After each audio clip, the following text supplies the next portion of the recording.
Fibrose cística é uma doença autossômica recessiva que provoca um espessamento do muco.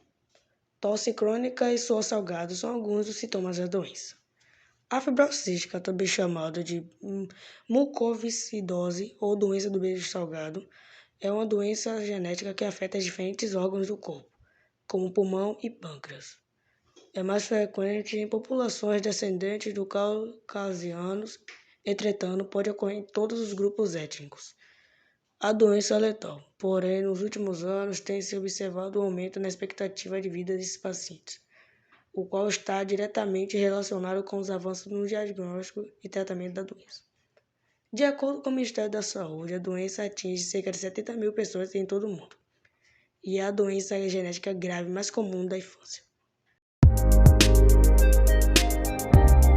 Fibrose cística é uma doença autossômica recessiva em que se observa uma disfunção no gene CIFTR, regulador de condutância transmembranar de fibrose cística, localizado no cromossomo 7, o qual é responsável por codificar uma proteína reguladora de condutância transmembrana de cloro.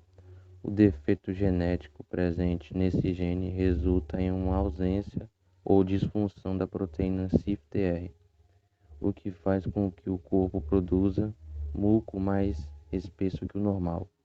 A doença acomete vários órgãos do corpo, entre os quais pulmão, pâncreas e outros órgãos do sistema digestório.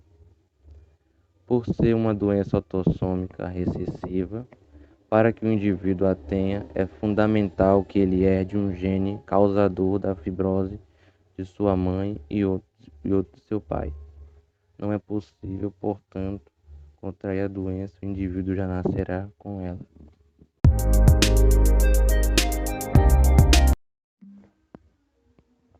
A fibrose cística é causada devido à falha de um gene CIFTR, responsável pelo controle de secreções do organismo, o que compromete o funcionamento das glândulas exocrinas, que produzem substâncias, muco, suor ou enzimas pancreáticas, mais espessas e de difícil eliminação.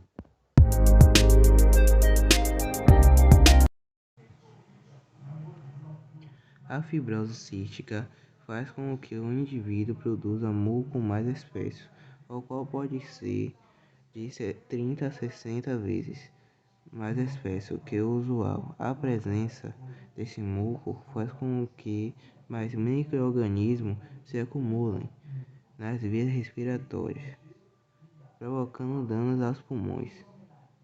Além disso, pode bloquear o trânsito normal do trato digestivo e pâncreas, fazendo com que enzimas digestivas não atinjam o intestino. Sem essas enzimas, a digestão não ocorre da maneira adequada e muitos nutrientes não podem ser aproveitados. Vale salientar que, como a fibrose cística é multissistêmica, ou seja, falta diferentes órgãos, as manifestações clínicas também são variáveis. O muco nos pulmões pode provocar, por exemplo, tosse persistente, infecções pulmonares frequentes, falta de fôlego e chiado no peito. Quando afeta o sistema digestório, a fibrose cística pode provocar problemas como diarreia, baixo crescimento e pouco ganho de peso. Outro sintoma importante é a secreção de um suor mais salgado que o normal, sendo este o motivo pelo qual a doença é chamada de doença do beijo salgado. A fibrose cística também pode afetar o sistema reprodutor nas mulheres. Observa-se uma fertilidade reduzida, mas elas podem engravidar. No caso dos homens, a produção de espermatozoide porém são inférteis devido a uma condição conhecida como azoospermia obstrutiva desses homens. Uma obstrução no canal deferente impede que os espermatozoides cheguem até a uretra. Pessoas com fibrose cística são bastante julgadas na sociedade por conta dos sintomas parecerem bastante com os da Covid-19. Mesmo não sendo uma doença contagiante, as pessoas criticam por falta de conhecimento da doença.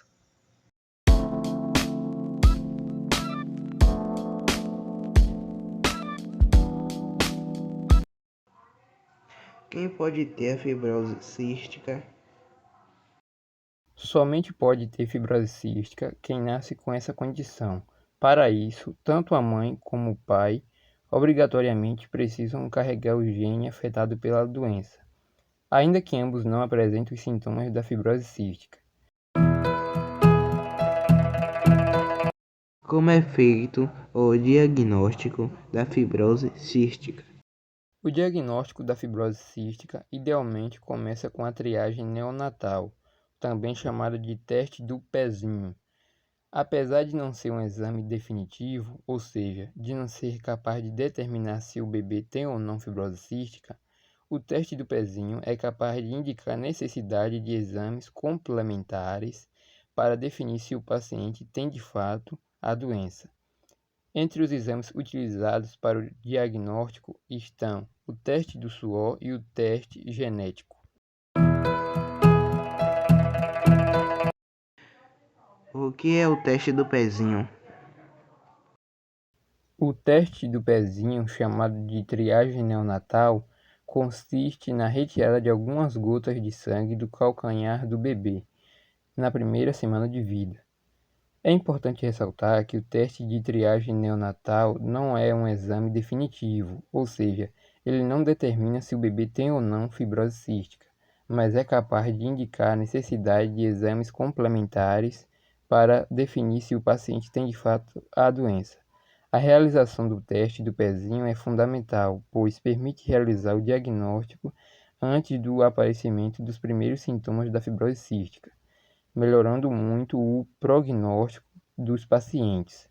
Além disso, o diagnóstico precoce possibilita o aconselhamento genético aos pais e familiares em relação a futuras gestações. O que é o teste do suor?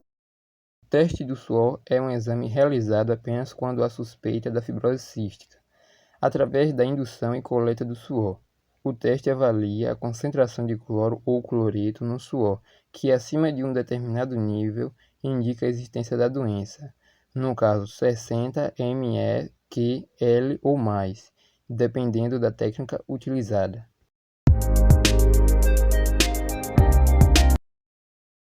A fibrose cística é uma doença que não apresenta cura, porém o tratamento pode ajudar na qualidade de vida do indivíduo. Ele deve ser feito por uma equipe multidisciplinar para que o atendimento seja o mais abrangente possível e desse modo consiga-se uma melhor expectativa de vida para o paciente.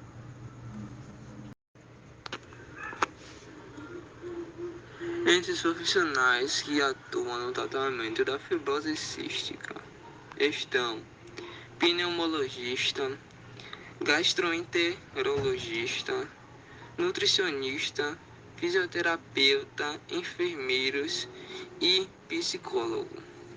Em crianças e adolescentes, a equipe deverá contar também com pediatra. O tratamento da fibrose cística apresenta, entre outros objetivos, a função de garantir a prevenção e o tratamento de infecções que afetem o sistema respiratório e digestório, Fazer a limpeza das vias aéreas é promover uma eliminação adequada, garantindo que o indivíduo receba em qualidade ou quantidades certas todos os nutritivos ou nutrientes de que precisa para seu crescimento e desenvolvimento.